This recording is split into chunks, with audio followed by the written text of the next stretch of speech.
পবিত্র ঈদ উল ফিতরের নামাজের জন্য প্রস্তুত দিনাজপুরের গোরে শহীদ বড় ময়দান।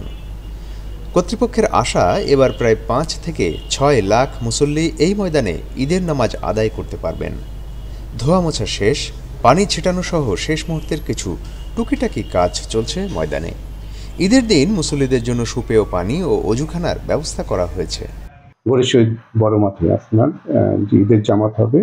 আমরা আশা করছি গতবারের না এখানে প্রচুর লোক সমাগম হবে এবং আপনারা জানেন যে দেশের সর্ববৃহৎ জামাত হিসেবে এটা প্রতিষ্ঠিত হয়েছে। এখানে প্রায় ২২ একর জমিতে এই জামাত অনুষ্ঠিত হবে। আমাদের স্থানীয় সংসদ সদস্য জাতীয় সংসদের মাননীয় হুইপ মহোদয় উনি তত্ত্বাবধান করছেন এবং জেলা প্রশাসনের ব্যবস্থাপনা হচ্ছে। আমাদের পুলিশ সুপার সহ সকল আইনশৃঙ্খলা বাহিনীর সদস্যরা এই কাজে আমাদের সহযোগিতা করছে।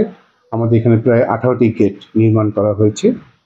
সেক্ষেত্রে আইন শৃঙ্খলা সহ সকল বিষয় আমরা কঠোর নজরদারিতে আছি। কোনো অনভিপ্রেত ঘটনা যেন না ঘটে সেই বিষয়ে আমরা সবাই সচেতন।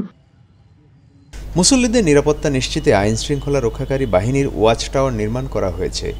ঈদগাহ ময়দানে ৪ স্তরের নিরাপত্তা ব্যবস্থা নেওয়া হয়েছে।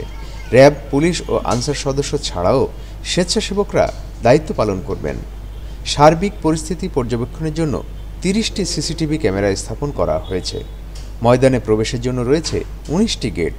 প্রতিটি গেটে থাকবে মেটাল ডিটেক্টর চেকিং পয়েন্ট। আমরা নিরাপত্তার জন্য ব্যাপক প্রস্তুতি গ্রহণ করেছি। পুলিশ প্রশাসন এবং র্যাব এবং অন্যান্য গোয়েন্দা সংস্থা এখানে দায়িত্বরত থাকবেন। আমাদের ওয়াচ টাওয়ার থাকবে, আমাদের পোশাকি টহল থাকবে, আমাদের বিভিন্ন গেটে আর্টশো এবং মেটাল ডিটেক্টর থাকবে। এছাড়া আমাদের গোয়েন্দা নজরদারি অব্যাহত থাকবে।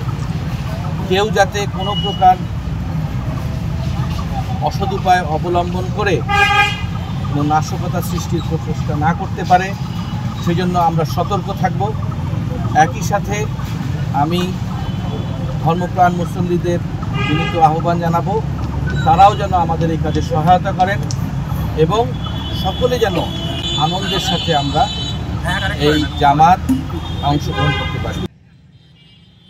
এছাড়াও গোরে শহীদ বড় ময়দানের উদ্দেশ্যে 2টি স্পেশাল ট্রেনের ব্যবস্থা করেছে রেলওয়ে কর্তৃপক্ষ। একটি ট্রেন ঠাকুরগাঁও থেকে ছেড়ে সেতাবগঞ্জ হয়ে দিনাজপুর পৌঁছাবে, অপরটি পার্বতীপুর থেকে ছেড়ে চিরিরবন্দর হয়ে আসবে। ঠাকুরগাঁও থেকে ঈদের দিন ভোর 5টায় ট্রেনটি ছাড়বে, অপরটি পার্বতীপুর থেকে ছেড়ে আসবে সকাল 7টায়। সকাল 9টায় নামাজ শেষে একটি ট্রেন পার্বতীপুরমুখী এবং অপরটি ঠাকুরগাঁওমুখী দিনাজপুর স্টেশন ছেড়ে যাবে। 2টি বিশেষ ট্রেনের ব্যবস্থা করেছেন যাতে মুসল্লিগণ সহজে ঈদগাহ ময়দান পর্যন্ত আসতে পারেন।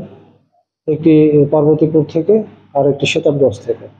আপনি বলতে পারেন যে আমরা নিরাপত্তার সকল দিক এবং ঝুঁকি মূল্যায়ন করে আমরা একটি নিশ্চিদ্র একটা নিরাপত্তা ব্যবস্থা প্রণয়ন করছি, যেটা বাস্তবায়নের ভেতর দিয়ে আমরা আশা করছি যে এই গোরে শহীদ ময়দান যেটা অন্যতম বৃহৎ একটি ঈদ জামায়াত এখানে হবে সেটাকে আমরা নিরাপদ, শান্তিপূর্ণ এবং উৎসবমুখর পরিবেশের ভিতর করতে পারবো বলে আশা করছি।